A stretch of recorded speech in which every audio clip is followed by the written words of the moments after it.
Hello guys, আজকে একটি নতুন রেসিপি নিয়ে আসছি আপনাদের মাঝে। লতি তো সবাই বেশার কম সবাই চিনেন। গাইস আসসালামু আলাইকুম, আপনারা কেমন আছেন? আমি কুলসুম রান্নাঘরের থেকে বলতেছি। এখানে আধা কেজি লতি আছে। লতিগুলো আমি চামড়াটা ফেলে দিয়ে আমি লবণ দিয়ে আধা ঘন্টার জন্য আমি এখানে রাখছিলাম। আসলে লবণ দিলে মানে লতিগুলো নরম হয়ে যায়। আমি এখানে বেনির মতন ফেঁচা নিচ্ছি। সবগুলা লতি দেখুন কত সুন্দর লাগতেছে না?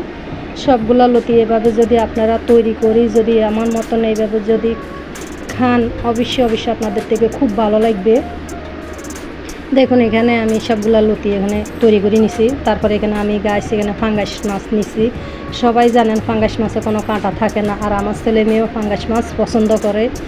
এখানে আমি হলুদ 1 চামচ, মরিচ, তারপরে এখানে ম্যাজিক মশলা দিয়ে স্বাদ মতন লবণ দিয়ে ভালো করে আমি মেখে নিব মাছ আর লতিগুলা।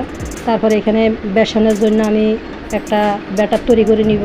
এখানে চাউলের গুঁড়ি দিছি, তারপরে এখানে বেসন 1 চামচ, হলুদ 1 চামচ, মরিচ স্বাদ মতন, লবণ দিয়ে আমি ব্যাটারটা তৈরি করে নিব। তারপরে একটি ডিম দিব এখানে। আসলে এইভাবে খেতে অনেক অনেক ভালো লাগে গরম ভাতের সাথে।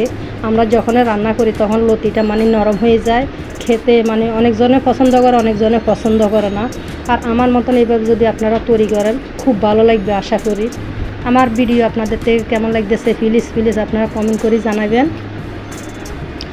লতির পাকোড়া আমি তৈরি করলাম গরম ভাতের সাথে, আমি এভাবে পরিবেশন করছি। খেতে মাশাআল্লাহ অনেক ভালো লাগছে।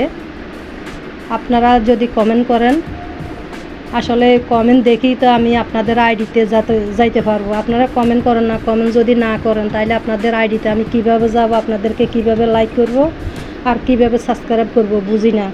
আপনারা সাবস্ক্রাইব করবেন আর কমেন্ট করে জানাবেন। কমেন্টের দেখে আপনাদের আইডিতে আমি ঢুকতে পারবো। আমার কথাই যদি ভুল হয়ে থাকে আপনারা ক্ষমা করে দিবেন, মাফ করে দিবেন। আপনারা ভালো থাকবেন, সুস্থ থাকবেন। আল্লাহ হাফেজ।